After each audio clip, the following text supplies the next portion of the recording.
সবাইকে আজকের এই ভিডিওতে আবার স্বাগতম। তো আমাদের বাংলাদেশের সব থেকে সুন্দর একটা দ্বীপ সেন্ট মার্টিনস, এবং এটা নিয়ে অনেক কথা উঠতেছে।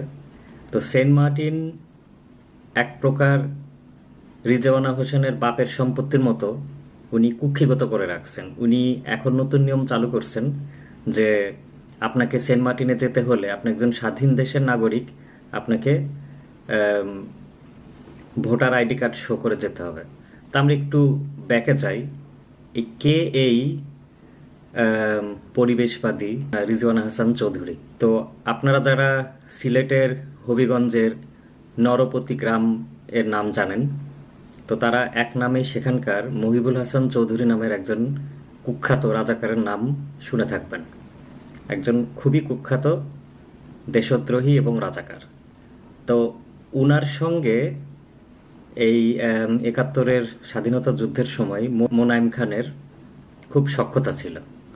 তো উনি ওই সময় তৎকালীন শান্তি বাহিনীতে ছিলেন, এবং সে সময় তৎকালীন যারা শান্তি বাহিনীতে নিযুক্ত ছিলেন, কায়সার আহমেদ আরও অনেক ব্যক্তি, তাদের সাথে উনি হেন কোনো কাজ করেন নাই। এর ভিতরে হত্যা, ধর্ষণ, মানুষের ঘরবাড়ি লুট করা, মুক্তিযোদ্ধাদের ধরিয়ে দেওয়া, অনেক কিছু।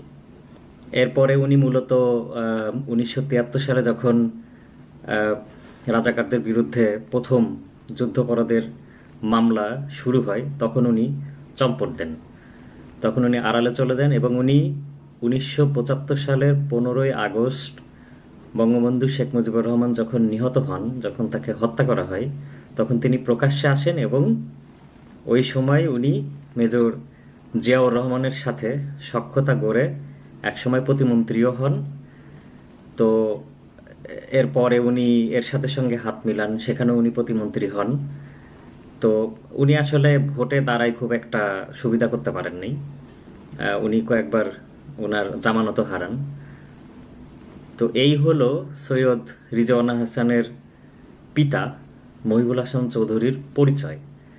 আমি লিঙ্ক কমেন্টে দিব, আপনারা এটা পড়ে দেখতে পারেন, এবং এটা সত্য ঘটনা। এটা অনেকগুলা যুদ্ধ অপরাধের উপরে লিখিত বইয়ে এই প্রমাণগুলি আছে। তো সৈয়দ রিজওয়ানা হাসান একজন পরিবেশবাদী উকিল হিসাবে নিজেকে পরিচয় দেন, অ্যাডভোকেট হিসাবে। তো এখানেও বিতর্ক আছে। ওনারা সাধারণত কোন একটা কোম্পানিকে বা কোন একটা কারখানাকে টার্গেট করেন এবং সেগুলোর বিরুদ্ধে কেস করে দেন যে তুমি পরিবেশের ওইটা ঠিক মতো পালন করো নাই, তুমি পরিবেশের ওইটা দূষণ করছো। তো বাংলাদেশে যেটা হয় যে যখন একটা কোম্পানির বিরুদ্ধে কেস হয়ে যায়, ধরেন আমি একটা নতুন কোম্পানি দিয়েছি, এবং সেটা হয়তো বা নানান কারণে আমি পুরোপুরি প্রোটোকল মেনটেন করি নাই। তো আমার বিরুদ্ধে যখন কেস দিয়ে দেবে, আমি যখন অলরেডি প্রোডাকশনে চলে গেছি, তো স্বাভাবিকভাবেই বাংলাদেশের আদালতে এই বিচারগুলির দীর্ঘসূত্রিতা খুবই মানে খুবই পরিচিত। তো নর্মালি তখন হয় কি, এরা ওই টেবিলের নিচ দিয়ে কোনো রকম টাকা পয়সা দিয়ে এই জিনিসটাকে মোকাবেলা করে নিতে চায়।